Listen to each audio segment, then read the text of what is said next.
We are so early. It's unbelievable. Like everywhere. And like from an investing perspective, not investment of financial advice, how is AI not the most obvious, easiest investment thesis of our time? There are so many companies who are going to get 100% obliterated. How do you optimize the cutting out of BS and just get the key insights and the key information in the brain of the person that wants to put it in their brain in any domain? Yeah, these are going to fail, but like they're really important and I am obsessed with them. The only thing they're limited by is by compute and energy and inference and data. But these are all things that you can scale quasi-infinitely. There exists this artificial machine called venture capital that created this crazy game where people are just willing to light billions of dollars of money on fire just for the chance to see what problem could get solved for humanity that unlocks all of human potential and takes it to the next level. What does AI ultimately do? It is such a gigantic friction remover. It is awesome for building.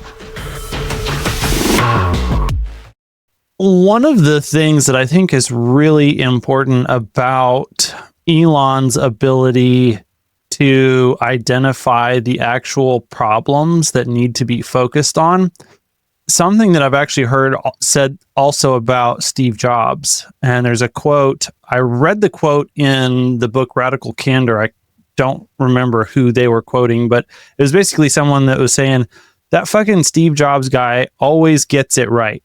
Yeah. And they pushed him on. I was like, what do you mean always? It's not that he's always right at first. It's that he has a process to surface the right thing. And then once it's identified, then to take action on it. And that means that you have to be able to source the right answer from wherever it lives. So Elon is not the source of all of the right things to focus on. Elon is a search engine who is capable of finding the single person inside of his organization who knows what the right thing to focus on and allowing that person to bring that insight to the top. And then once that insight is available, then to recognize it for what it is, and then to put incredible organizational focus on that one thing. Yeah. And that is just a different, and honestly, much more egalitarian. Like any stupid employee at Tesla on their first day could be the person who identifies what is the most important problem we need to solve today. Literally, someone who has never worked at the company before, knows nothing.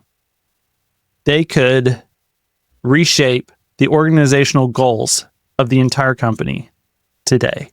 As long as the culture exists for that to come through. I'm saying legitimately at Tesla, that is a culture that exists. Correct. At Tesla. And Elon is the one who enables that culture to be possible.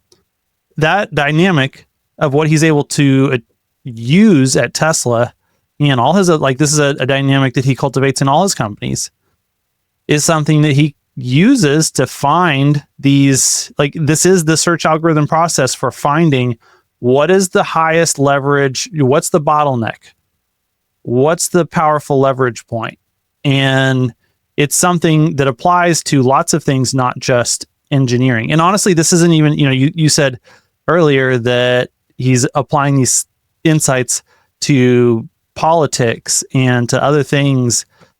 And it's like this engineering process that people say doesn't transfer over, but it's honestly not even a process that's classically accepted in engineering because it requires a lot of comfort with risk, a lot of breaking. Like, someone just the other day was telling me how great the ULA engineers are because they never fail. Like there's a specific type of engineer who loves things that never fail, that it don't, you get it right the first time. And that level of discomfort with risk and chaos and like being willing to start two crazy companies that you think each one of them have a 90% chance that they're going to fail. Like you only have a 10% chance that you're going to succeed on Tesla and a 10% chance that you're going to succeed on SpaceX. And then like super, what does that make it? A 1% chance that they're both going to succeed? Something like that. Yeah. And you're willing to just do it. You're like, yeah, these are going to fail, but like they're really important and I am obsessed with them and I can't not do them and we're just going to do them anyways. I think that is something that generalizes and scales to other areas outside of engineering because it really is a first of principles approach that is different than classical engineering, or at least the way that classical engineering gets done at most large organizations. This is the way that engineering gets done at the startup. This is not the way that engineering gets done in big companies. And he's just managed to preserve that process all the way as, you know, his companies have scaled up and then into new areas. Yeah. Which the most fascinating thing about that is that there's a track record of that working in multiple domains, which implies that there's no, in theory, there should be no domain where that approach is not executable, which implies that something like Doge, as long as you are able to execute against the goals of that agency in the way you would do a Tesla or an X or a campaign effort or et cetera, whatever, right? As long as he's able to do that, then in theory, you're going to get some outsized results out of that approach, which implies two things. Number one, the United States becomes fundamentally a giant force towards growth and advancement of technology and the mobility of the population upwards by enabling entrepreneurship and amazing technology and job growth and job creation and rising wages, right? And lower costs. There's so many different things. You lower the burden of the individual on the government's ability to pay its debt and pays for itself, right? You do so many different things. So the American public becomes significantly more empowered. But then the second order effect of that is that you also have a blueprint, again, that more people will be exposed to that says, holy shit, they were actually able to do this again. And so this culture starts to seep in. I hope this is Optimus Farza coming out.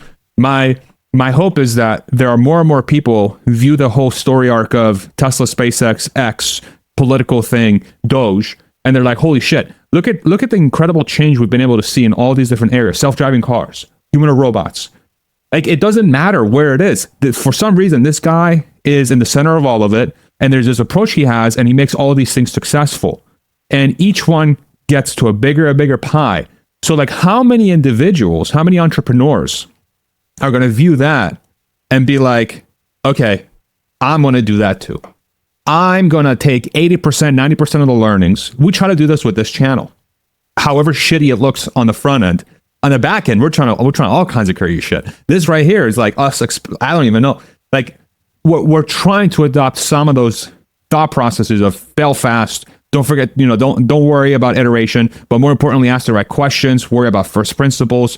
Don't be afraid about emotions. Just fucking push forward, right?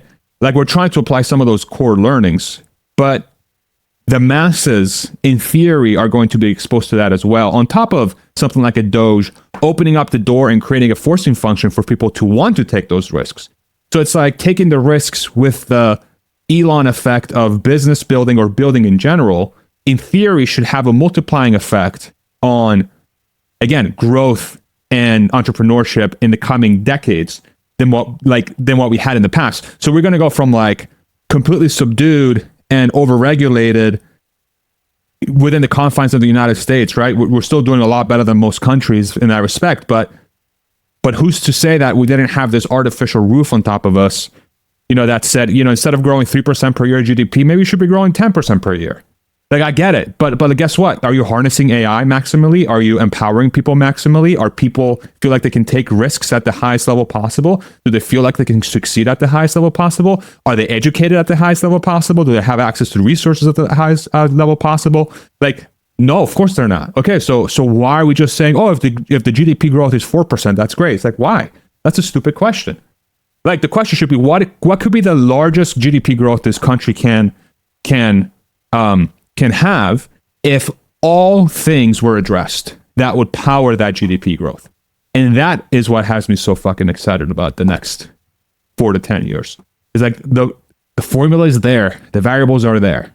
Now it's just like fingers crossed, like, please come on, Doge. Come on.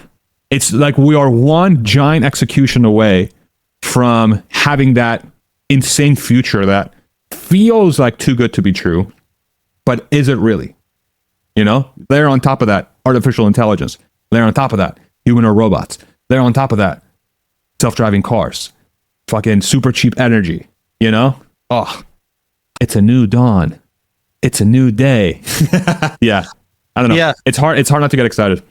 It is. And I mean, the speed at which artificial intelligence breakthroughs are happening right now, it really is mind-blowing. It's like, yeah, I have been feeling for a while just that we already passed the singularity, and that, you know, we're in the, you know, you've gone over the event horizon and now you're just accelerating into the black hole as quickly as possible. And you don't know like what's in front of you. You can't see, you're just going.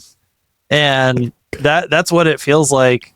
I mean, we have seen rumors that OpenAI has figured out, you know, their O3 model is like excelling in all kinds of domains. That it's... Did you see Sam poured cold water on that? He's like, lower your expectations by 100x. Did you see that? Okay. You don't trust anything he says. I don't know. Yeah. So one of the like just the benchmarks that we've seen, there are questions. You know, did they, like the coding benchmark, it reached 70-something%, which is like top 5% human coder level, or 10%, something like that. You know, it's definitely upper level human coder abilities. Maybe it just had the test results, and so it was easier for it to, you know, train on the actual test. But we've also seen it do really well in a whole bunch of medical contexts. There was I was reading a bunch of David Shapiro posts on X over the last couple of days, and he was making a strong case that they have figured out how to generalize beyond the training data, which is a big breakthrough. There was some specific like some domain specific problems that it had to figure out, where they were able to exceed the performance of domain experts on things that you had, like if you were not a domain expert as a human, you would not be able to do the problems. And the implication is that, you know, there's not data in the training set that can tell the thing how to solve that. And so in order for it to solve those problems at domain expert level, it had to extrapolate from data beyond what it knew and kind of generalize, which is impressive. But then we know that Grok 3 just finished training yesterday. Elon's playing around with it. They're trying to make it also work with super lightweight inference models. Like, then China releases this DeepSeek model that's as good as OpenAI's O1 model almost, and it does chain of thought reasoning. And, you know, this like O1 literally just dropped, and now China has a open source free version of it that's way cheaper instantaneously. Like, across all these dimensions, things are the capability of the core technology for the people who are at the very bleeding edge is extremely advanced, and it's advancing rapidly. There's not anyone with a clear lead at this point in time. I do think that XAI has the potential, when we see Grok 3, to develop, you know, they've been catching up. I think that they are neck and neck, and then over the next 12 months, we'll probably pull ahead in a decisive way. And if all that's true, like, we are at the dawn of the golden age of intelligence. That we're going to be like, we're moving, and I think this was David Shapiro's term. He called it the age of cognitive superabundance. That problem solving capacity, that thing that we have that we can apply to solve problems, is now becoming an abundant, essentially free resource. Like, what problem do you have in your life? You can probably talk to an LLM and it can solve your problem tomorrow. Yeah. It's and crazy. the implications of that are absolutely nuts. And this is where, is why we focus so much on Elon, because he's got a number of key properties right there at the edge of that frontier on, both for the AI research, but then Tesla with full self-driving and applied embodied AI, and then Physical Optimus and digital coming right behind it. And yeah, so it's just like we are at that moment where it's super hard to understand. Like, Optimus is going to be a platform to do work. AI LLMs are going to be a platform to solve problems, just like the smartphone was a platform to serve you digital interfaces for cloud computing. Yeah. Over the last decade. And those platforms are going to change everything faster than everything changed for the last 15 years. The thing that I've been so trying to solve at a root level, with this thing that we're building, this channel, this media company, or whatever you want to call it, is and really banging my head against the wall with artificial intelligence on how to solve this problem in the back end, is how can an individual, if they so choose, how can you, what is the best way to present the most valuable information in any domain as precisely and as maximally absorbable as possible, so that the transfer of key knowledge from the ether to an individual is maximized, right? Essentially, how do you optimize the cutting out of BS and just get the key insights and the key information in the brain of the person that wants to put it in their brain in any domain? And that's that to me feels like such a huge exponential for creation in the future, whatever that is, physical creation, digital creation. It's like for humans, right? Because here's the crazy thing. The AI this is where it gets weird. The AI can just do that once we have the agents or the AGI that just chooses to do that. There could be an AGI that just says, I'm just going to ingest the most important things about everything. Like, okay. Well, a human could be like, I want to do that too, but I want to do that about artificial intelligence. I want to do that about cooking. I want to do that about blah. And that already exists, right? There are channels out there that do a really good job with that, but they're humans, right? So they're rate limited. How are they rate limited? They're rate limited by their personal experience, and they're rate limited by how much content they can create with their physical body. But artificial intelligence is not limited by any of those things. The only thing they're limited by is by compute and energy and inference and data. But these are all things that you can scale quasi infinitely, right? Outside of data, because you're limited by reality. Unless, again, you create simulations that, anyway, this is where it gets weird. Yeah, right? and I mean, Elon says that video data is, you can scale that quasi infinitely, because if you can take videos at the very large scale and the very small scale and go anywhere and everywhere in the universe, then you can collect all the data that exists in the universe. Yeah. And it's like, is there value in an AI training on simulated data that's not part of the real world? That becomes a question. Is like, how much value does that really bring? And this is getting esoteric now, but it's that's been my fascination with AI as of late, which really speaks to like this thing, like, hey, like I'm actually trying to solve this problem. I'm actively working with different AI tools that are trying to solve the problem of how can I maximize quality information to my audience in, we'll start with this domain that we're experts in so we can check and ensure that this is actually good. But then like once that's a scalable, right? It's like, but if you can do that, you can do anything. If you can solve that, you can solve anything. Right? So it's like, and it feels like that's going to be solved next 12 months, maybe less, There was a post from Chamath that I saw on X today where he said that Chinese thing with the O1 equivalent performance at way cheaper price.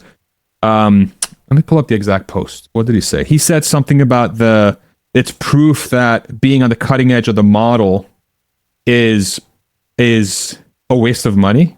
AI model building is a money trap. What you are seeing here is a feature of modern AI models. There is no bounding law like Moore's law where advances can be predictably expected, nor has any model builder adequately publicly explained what to expect sans jargon and BS. What this means is that it's very difficult to plan spending programs to create advances and will likely render entire months and possibly years of energy, hardware, R&D, OPEX, and CAPEX wasted and useless as new innovations are discovered. Open source is the clear winner. Closed source will be forced to keep their best model secret and sell to enterprises or try to create some incredible consumer app with it. Having done this before, my lived experience is that this is easier said than done. Net consumers will win with many venture-funded efforts will not, right? So that's that's the crazy part. It's like, okay, so now we're getting to the point where it's like compute and being able to access the AI is going to become so commoditized and cheap that this is actually going to become true, where anybody and everybody is going to be able to solve whatever problem they're looking to solve. It will start with digital and then we'll move to physical over time. It's wild. It's wild. Yeah. Yeah. And it's like this massive competitive space where, people are just throwing cubic amounts of cash at this problem, competing like mad. And all the data on the field at this point looks like you're just buying a ticket to the next round of money burning. But to Chamath's point, but consumers are winning. Like people using this stuff are winning. We're winning. And we're winning. Yeah. So I think that's an incredible fact about the market, like capitalism, markets, the possibility of infinite games, that like there exists this artificial machine called venture capital that created this crazy game where people are just willing to light billions of dollars of money on fire just for the chance to see what problem could get solved for humanity that unlocks all of human potential and takes it to the next level. Yeah. And like, we don't know how many billions of dollars it's going to take for us to burn, but there's enough people that have faith that we're going to solve the problem, and that when we solve the problem, it's going to make everyone on Earth's life better, that they're willing to just keep doing it. And then those of us who don't have billions of dollars to contribute to the cash burning party to enjoy the benefits for $5 a month, $10 a month, free, $20 a month. There's so many different services that you can use now. Yeah, the trend that is happening in this space right now is actually making me quite optimistic about the future of artificial intelligence. It's like it does seem like as long as there's competition, which there is ungodly amounts of competition right now, which is like, okay, what are we seeing? Like you said, a plummeting of price per token or just price per compute unit, whatever you want to call it. It's like literally there are tools now that I am using. Shout out Replit.com, not a sponsor, but if you want to be, hit me up. Replit.com. It's basically an AI coder. Okay. And you can just type it, I want to create an app that does this, that automatically transcribes this, automatically summarizes this and does this, blah, blah, blah. And it just makes it for you. Not perfect. You have to play with it. You have to like keep following up a few times to like make sure there are little errors that are addressed. But there are so many different tools that you can create with something like that just for your small business that would have been, you would have to spec out to like an actual coder or some sort of firm or some sort of consultancy firm to help you create that. You would have to hire a coder for your team. Now it's like, I don't know, I pay $4 in tokens or something, or $5 in tokens after like a couple hours of work or whatever. And all of a sudden I got the app that I need. And I don't have to have any, like, it helps to have coding experience. It helps, like, I have a coding experience. I code in SQL. I mean, a lot of coders will be like, SQL's not coding, it's fucking querying, blah, blah, blah. All right, whatever. Keep that to yourself. But as long as you understand sort of logic and you can kind of sort of read code, it's already like a gigantic value add, because at the very least you can iterate on so many different ideas and so many different functions just for your little tiny business. And it's just there. It's just there for you to use, you know? And this is like version 1. What is the and version if you had to hire a person to do that, it would have cost you 100 times, at least 10 times more, if not 100 times or 1,000 times more to accomplish literally the exact same, like to get the exact same end product. Not only that, but it would also cost you so much time and heartache and so much banging your head against the wall and asking yourself, why am I doing this? I hate this. Why am I doing this? And like, what are one of the biggest things that prevents people from like achieving their goals? It's these walls that are in the way. Friction. Yeah, exactly. And what does AI ultimately do? It is such a gigantic friction remover. It is awesome for building. It's so good. It's so good. And it's so exciting. So this is going to become common knowledge. I was talking to my buddy today, Keith. He's been on the show a couple times. My buddy Keith, Georgia fan. They got spanked by Notre Dame. So did Penn State. We'll keep that to the side. But by the way, congratulations, Buckeyes. Psych, fuck you. I hate you. But actually, congrats. Whatever. You deserve it. Best team in the country. Hey, Big Ten. Yeah, Big Ten. That's right. Back to back. Michigan, Ohio State. Next year will be Penn State, and then Oregon will get their turn one day. Don't worry, Hans. It'll come soon. Okay. Just keep your chin up. Hey, the only team we lost to this entire year was a national champion. That's fair. You know what's funny? Penn State lost to Ohio State. They lost to Notre Dame, and they lost to Oregon. They lost to the number 1, 2, and 3 teams in the country. What does that make us, Hans? Losers. Okay. What was I talking about? You're talking to Keith about what Brooklyn's going to do. Yeah. So he is a consultant by trade.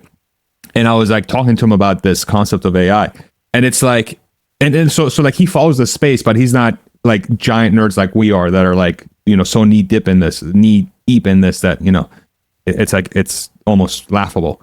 But my whole thing was like, Keith, I bet you, if you really wanted to, you could do it today, but it'd be clunky as hell and it would hurt. But if you wait like 6 to 12 months, you could probably spool up your own consultancy company where you don't really hire coders or nothing or project managers. You are the front face of the company and the program manager and the project manager, and you just build all these AI agents or leverage all these AI agents to do the work for you, and you deploy your solutions to small and medium-sized businesses with a value prop of like, hey, I can give you consulting services that your Deloittes and your KPMGs can give you, but I will give it to you for 1,000 times cheaper because my labor cost is compute, it's not humans.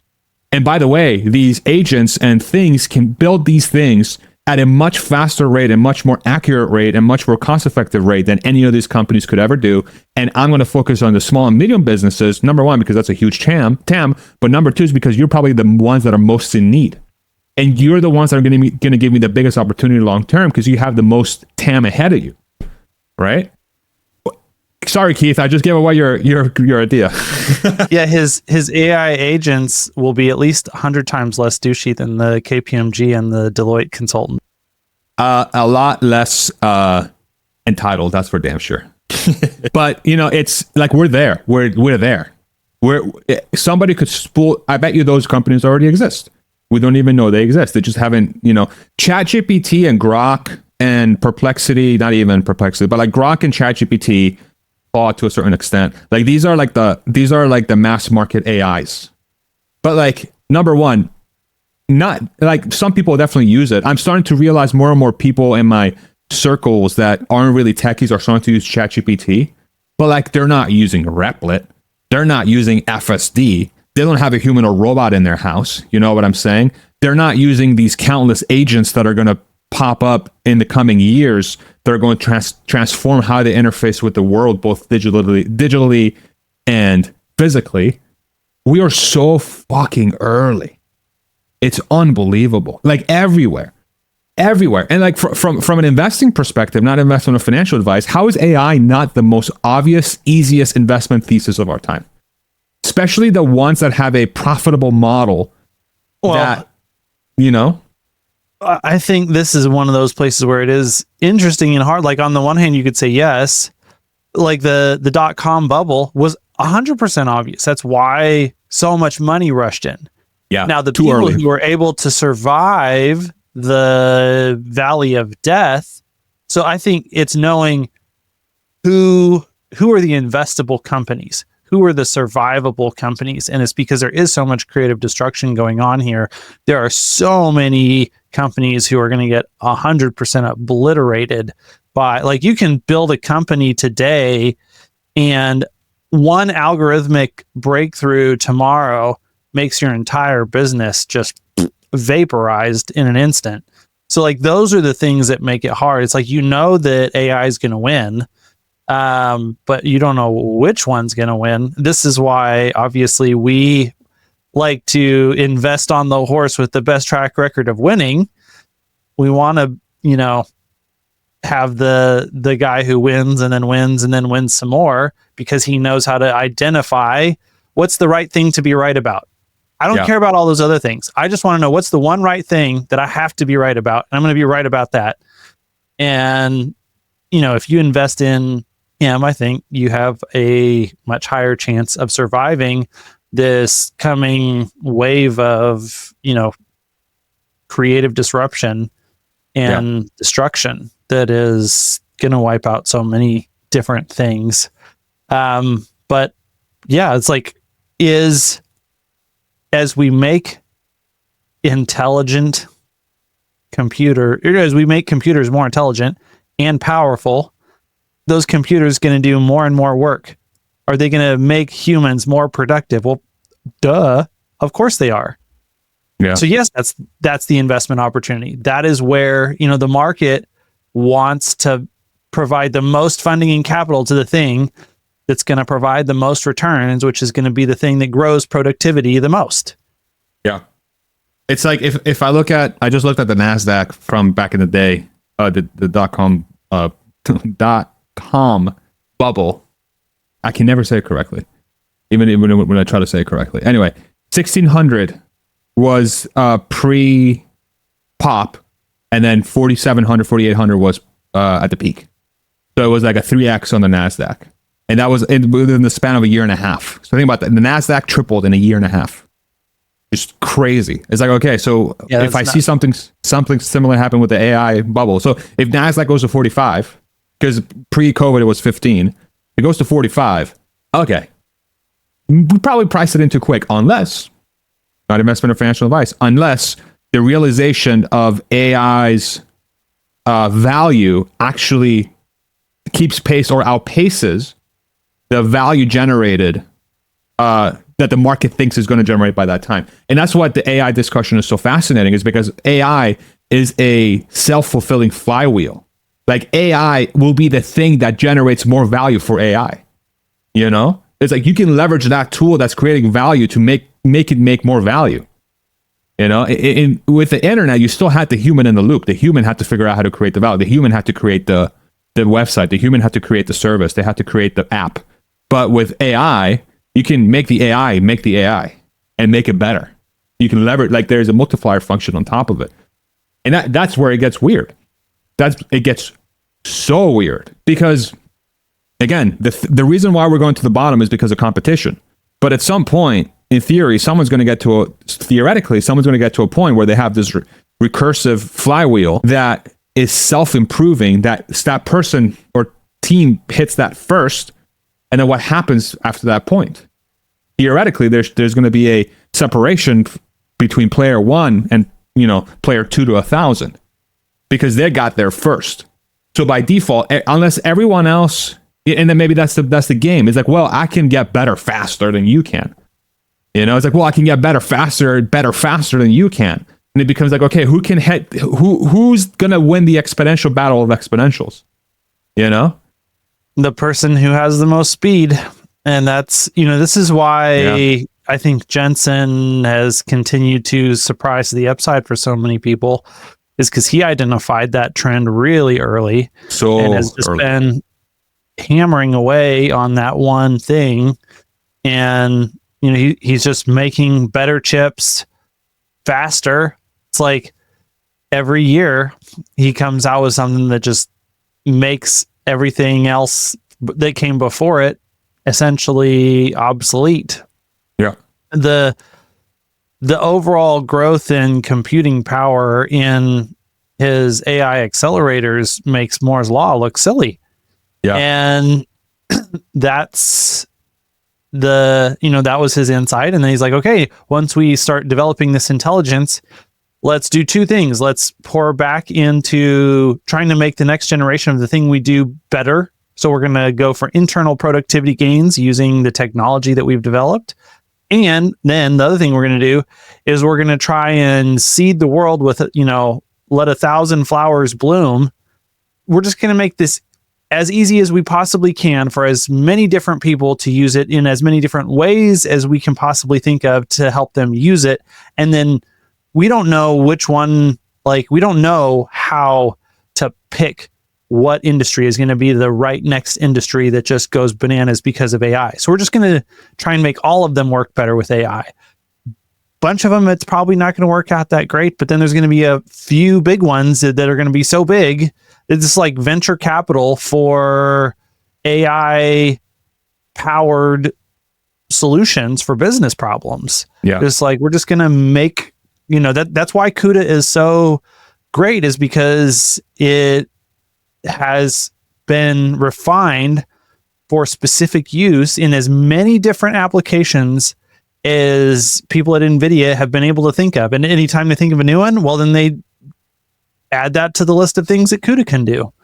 And that's why the exponential curve for NVIDIA hasn't really slowed down, even though people are like, oh, this is just a bubble. This is just Cisco. No, they continue to actually grow those like the revenue keeps showing up. The multiples keep proving that they were not that high after all. Yeah. When profits and sales and everything hits the books. And, so Jensen understands this. I think these are the same types of dynamics that Elon understands, but I don't think there are that many CEOs who really understand these exponential curves and these exponential technologies and how to this razor sharp focus on the exponential. I think they understand it. They're just too they don't want to go through the pain. They don't have the tolerance to go through the pain, or they don't have the energy to even get it going because their life will be disrupted. You have to disrupt your life to execute that. And again, this is such a fascinating discussion. Is like the limiting factor here is the human. The limiting factor is the human. What happens in a world where creation is made by AIs and not humans? Like the limiting factor of the AI, the friction, the conversation of friction. Okay, this could be like the thing. It's like, well, okay, so just give it to the AI will figure it out. Just let the AI do it. You want to like super optimize or just give it to AI. Of course, I'm oversimplifying it, but it's like if the leader is identifying the human as the point of friction, which literally that's the case in everything. When there's friction, it's always the fucking human that's in the way. Or either because they're not able to find the right answer, or they're not asking the right question. The human's always the friction point. How do you offload? This is what I'm constantly thinking about.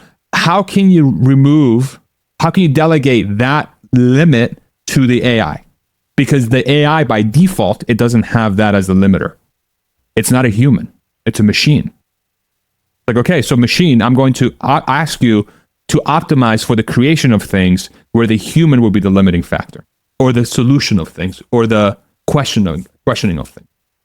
Yeah, that's an interesting question. I know that Jensen has spoken a lot about how he uses AI, and it's usually about reframing problems that he's thinking about or accelerating a learning process on, something that he needs to get brushed up on.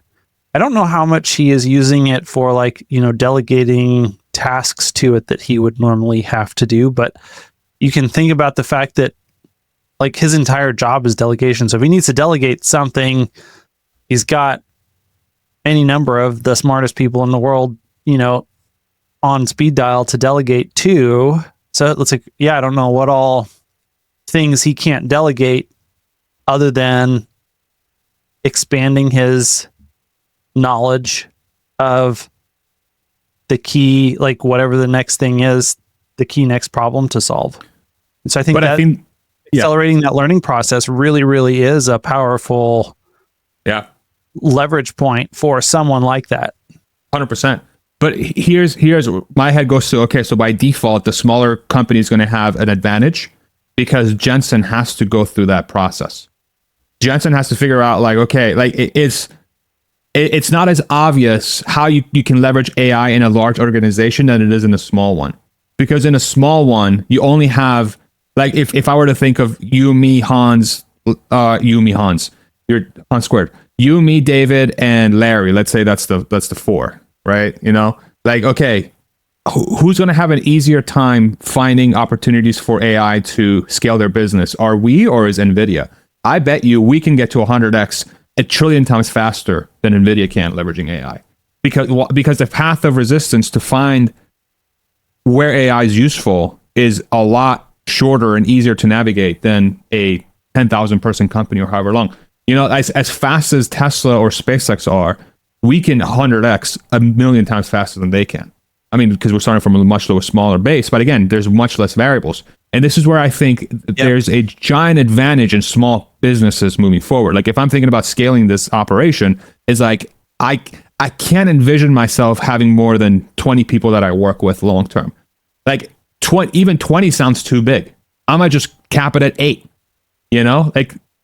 Why? Why do we need so many people? There should just be a trillion small companies. There shouldn't be 10 large companies. There should be a ton of small companies where the individuals that congregate to build that company are optimally paired to be super complementary and maximize for AI being useful in those teams. Dude, I can't tell you how much time I've spent fucking thinking about this shit. It's it's so obvious that's where we're going. It's just getting it to actually work is I wish I could just hit I wish I could just put this entire fucking video in GPT and be or Grok, just tell me what to do. It's so hard. The human is the limiting factor, dude. And our time and all the things that are competing for our attention and all of our other responsibilities and stuff. I love my wife. I love my kid. I want to spend time with them. Yep. I can't think about this 24/7 as much as my brain wants to. I will collapse into a dying star in 72 hours if I think about this for too long. But then picking it back up is hard. It's so zoom out, yourself 5 years in the future, knowing the things that you know today and the things that you think are going to happen. What does the economy look like? What are the successful companies and how did they become successful and what impact did they have? So I think it's going to be a lot easier in the future to cater to people's needs. I think that there's going to be an explosion of companies and the internet did this. Obviously, what the internet did is it put jet fuel on business creation that would address micro needs or whatever. You have an app and a business and a service that kind of handles each individual part of your life, right? I think AI takes that way further. I think it explores areas that we don't even know we needed. That it's going to take that to the next level, right? Apple and Tesla and all these other companies, all these giant companies that have built new things. The iPad is the perfect example. Is nobody wants an iPad. it's called an iPad for God's sake. And then it's like, okay, well, tablets are pretty fucking useful in a lot of different cases, right? It's like you're inventing new places, new things, new products, new services. This is where I think AI is going to take it to a really extreme level. And I think there's going to be all these like micro things that AI is going to solve for. But what's very interesting though is like, again, depending on what company is handling that domain, I think in the digital world, it becomes a lot easier to have millions of companies that solve for very small things. But in the physical world, it's completely different because you need a manufacturing system. So it's like in the physical world, I think we might have a Walmart situation where it's going to collapse down to the one that can offer the best combination of cost and service and product, which in this case, Tesla looks far and away the best position to do that with the combination of its manufacturing process and its AI expertise and the culture and the leader. Like those things together gives it the perfect formula to do that, in my opinion. But in the digital world, it becomes a race of like who can do compute at the cheapest level, and how can you democratize the access to super powerful AIs where people that want to ask the question or people want to build something on that layer to provide a solution to people using AI as a service provider, if that company hasn't done it already, right? That becomes like a thing. But it's hard to my honest answer is I don't know. My honest answer is I don't know. Like I'm trying. To me, like the thing I'm trying to solve for is like the maximum. How fast can I deliver quality information to an individual in as many domains that I can? That's whatever. Like that is the ultimate question I'm trying to ask for, given that I already have a platform that I have. Like, how can I just make my audience smarter? How can I make my audience capable of ingesting more information? How can I make it more plentiful, more relevant, more contextual? Does that mean like we make 10 videos a day? Does that mean we make one incredible video a week? I have no idea. Like the formula is already there for a lot of channels that do it, but if I knew the answer, like I'd be doing it right now. But instead I'm on a podcast with Hans, which is just as fun, to be honest. Yeah. What do you think? Well, I think you are building, I think the intuition around using these tools to sift information, try to, get down to as close to the base level of facts as possible. That's not something that most people think that AI can or should be involved in the process of. Like that's, you've got kind of a different counter intuitive, apparently, if the rest of the world is any indication, belief about that. And I think that that's very interesting. And you are definitely engaged in, trying to build that thing. And that's highly, highly, highly valuable, especially as, as we come to swim in a sea of information that is ever deeper and deeper and deeper, like trying to figure out which of that information is relevant to you right now. Yep. And as accurate as possible gets to be a more and more difficult problem. So I think that's one of the key challenges. And then like the flip side of that is, well, hey, if, the businesses that are going to be the most successful are the ones that successfully solve the most challenging problems. So I think there's something there, and that's definitely part of the process we're trying to figure out how to make a dent in. I don't know. We're just four random dudes playing with technology. We'll see if we can figure something out on that front. On the one hand, it feels like, man, there's so many people who are so smart that have so many resources who are focused on this thing. But like the truth that Elon makes readily apparent is that all of that is baloney sauce. Like what you need is to understand what the right problem is to solve and then just to start. And then once you start, if you get it close enough to write to where you land on the real first principles version of that thing, and you just keep pushing on that you can solve it. So I think that it's possible that, we could develop something very, very, very valuable. So that's fun. I think the other area, this is not something that we're necessarily working on, but I think one of the big areas that I do know people working in this area, and it just like hit me as you were talking, that's going to be such a valuable service, is there's going to be this existential crisis as things become so much more abundant, like products and services become so abundant, and we're just drowning in this sea of choice of products and services to consume.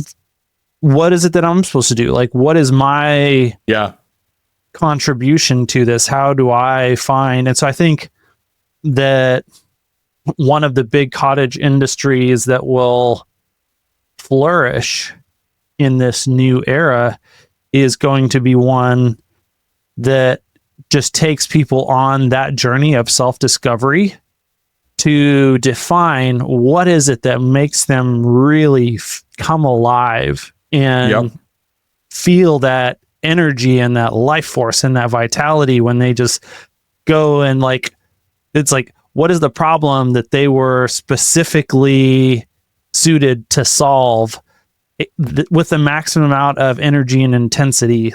And they just, when they finally find that thing, it captivates them and they're just completely obsessed. Because that is something that's, if we go back, 1,000 years, 2,000 years ago, and 80 and 90% of all humans, their job was to take care of animals or cultivate plants. That's it. How many, what percentage of the human population got to solve the problem that they were uniquely capable of solving? Probably wasn't that many.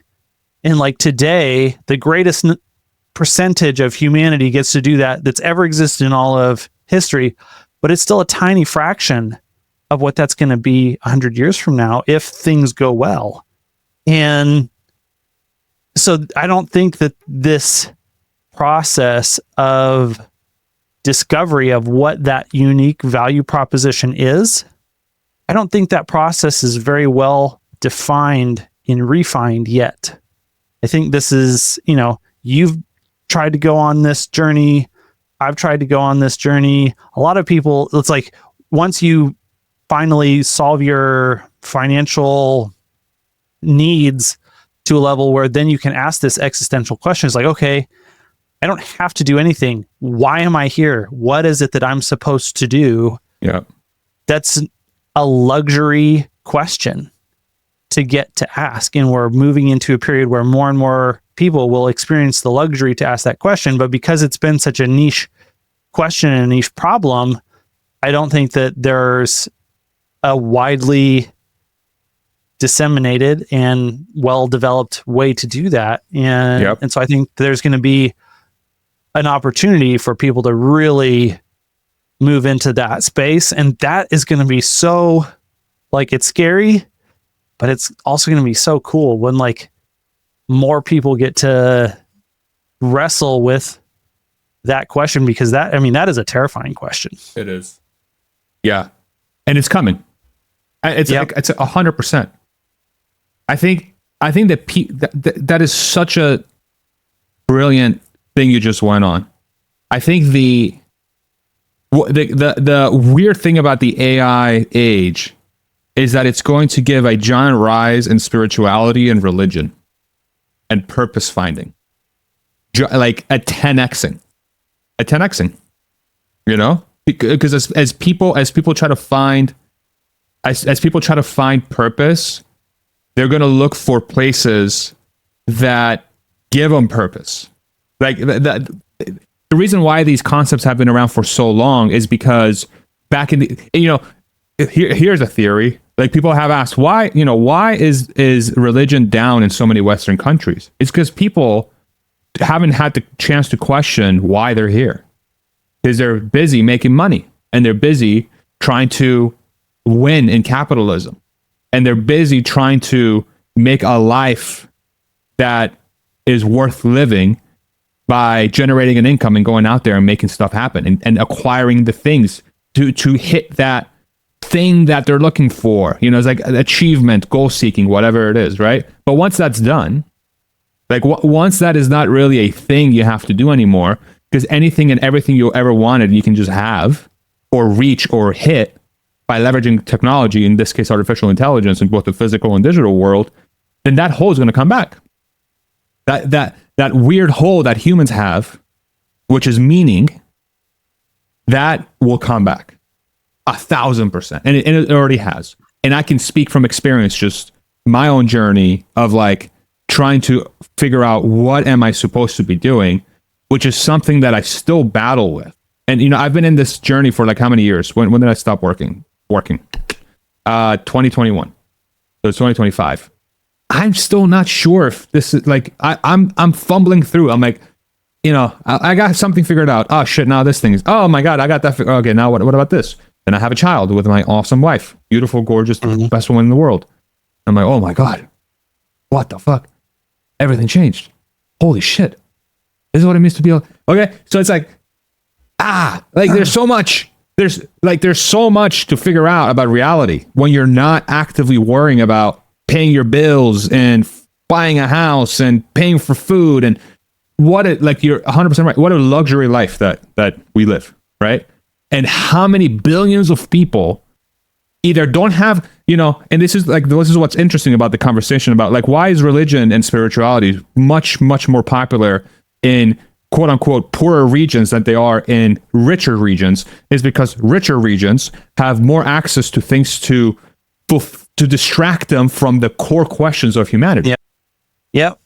Yeah. I think the distraction is a big, like being shielded from our like it's really easy to think, oh, I got this cool house around me and a phone and a car, and like if there's a terrible storm outside, like, okay, I'll just go inside, turn on the heat, it won't be too cold, or if it's hot outside, I'll turn on the AC or whatever, and just like not be viscerally connected to how both awesomely beautiful the world is, but also how awesomely treacherous and dangerous it is. That like the reality of existence for most of human history and for most of humans even today is that it is scarce, brutal, and short.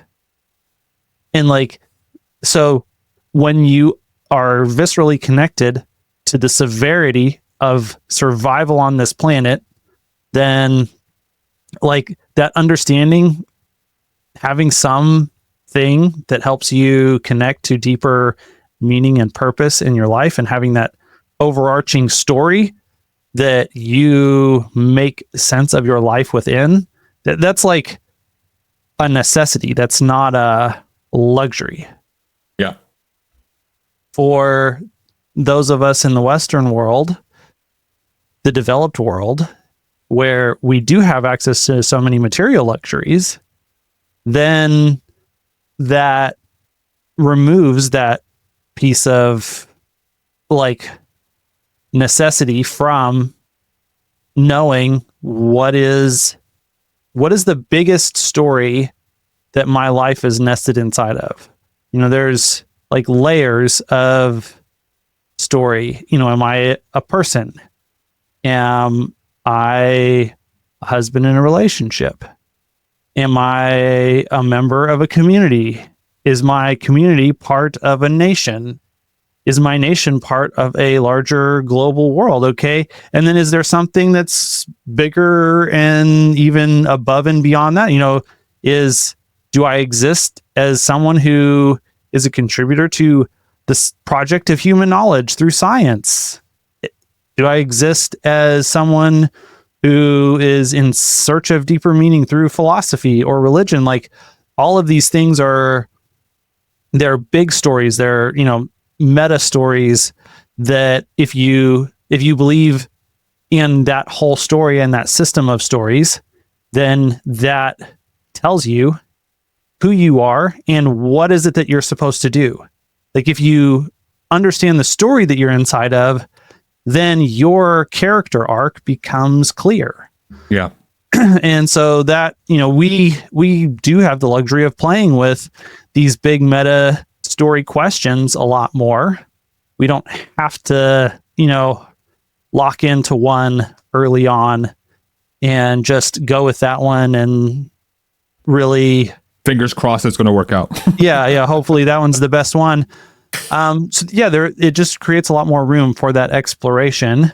I think that the traditions that really have the closest relationship to base reality are the ones that people end up coming back to over time the most. Yeah. I'm definitely biased. I locked into Christianity early on, but I think I was very fortunate to be exposed to a flavor of Christianity that I realize now is pretty rare.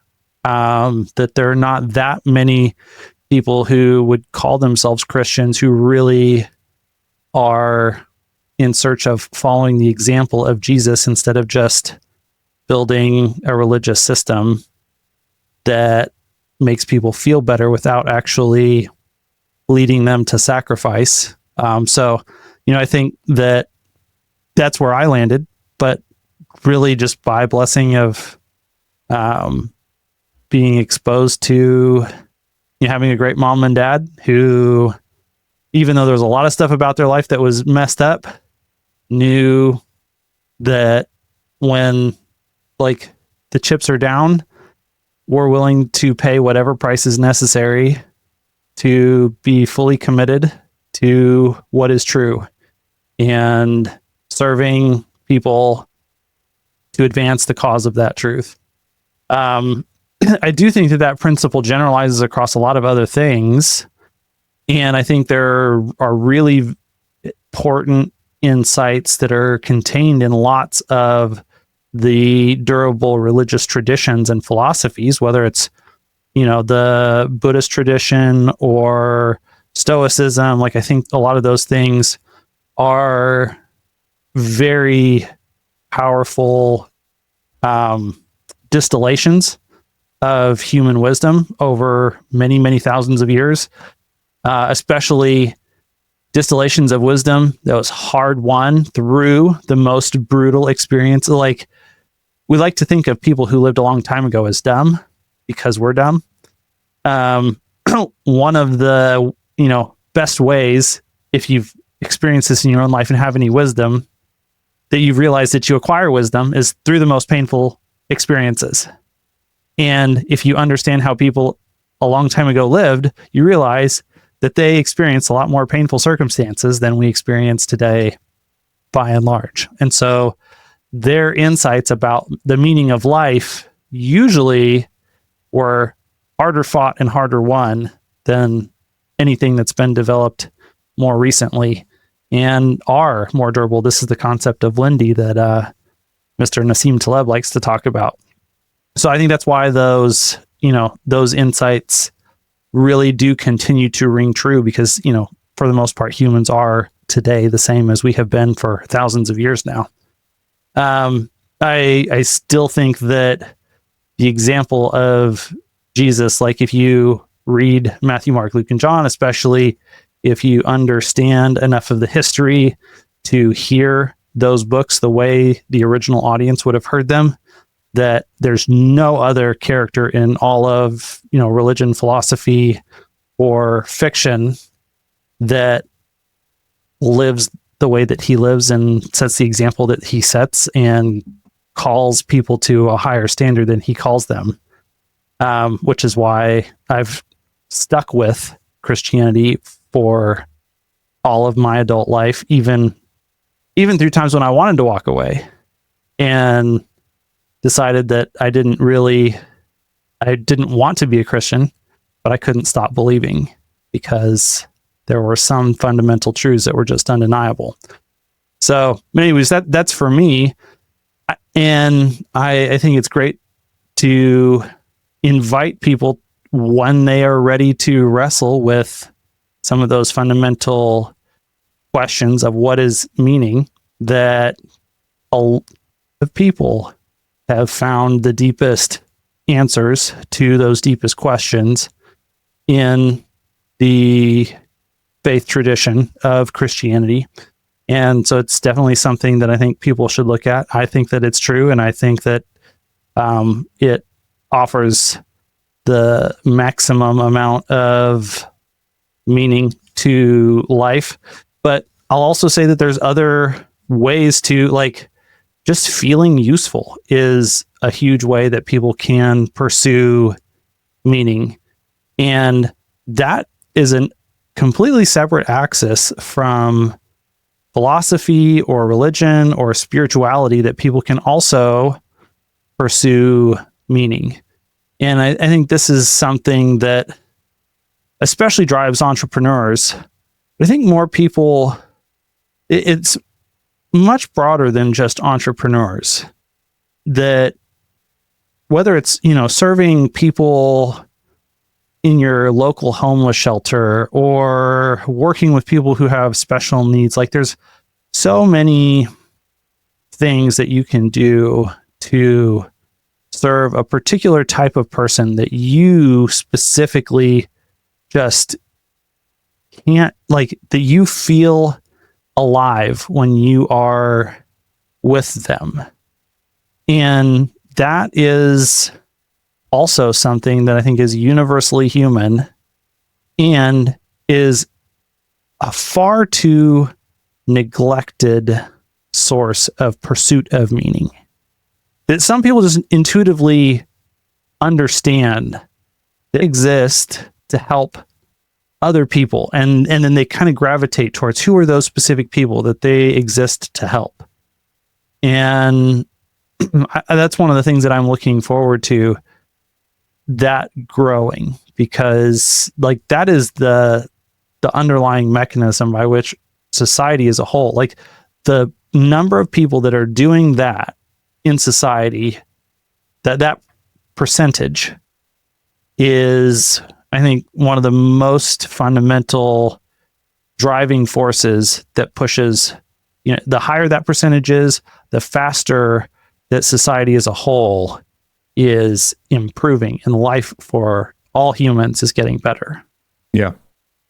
I think AI is going to do all of that. I think it's going to allow the individual to find their journey to the core truth of their existence, and it's weird. It's like, how like the woke thing was like, well, you have to speak your truth. You have to speak your truth. What's hilarious is, like, when it comes to this, I feel like, is there a core truth in reality? Is there one specific reason why everyone exists? Is that one journey equal to everybody? Right. And I think that is going to be the thing we're going to have to, all of us, go through in the coming 2 decades, is a re-examining of what it means to be alive and what it means to exist. Whichever journey you want to go through. You went through your own journey. I'm going through my journey, right? If I want to speak about on my behalf, I'm having a tough time resonating with the story of Christianity personally. But for me, it's like, but I'm so open to the ideas and the teachings of not just Christianity, but a lot of religions around just being a good person and taking care of those that are lesser than, and doing everything you can to be a good human and to sacrifice, right? Like those are really, really powerful, tried and true lessons that humans have endlessly benefited from, that become like a forcing function for them to achieve not just meaning and like happiness and joy and connection, but also it's a fucking forcing function for getting shit done. because it's like if you're doing it for the right reasons, it's so much easier to do. It's so much easier to navigate through the hard times if you find the right reason, right? So it's like, okay, so ultimately AI is going to help people if they so choose. This is where the conversation gets very complex, which we should say for another day because I'm about to piss my pants.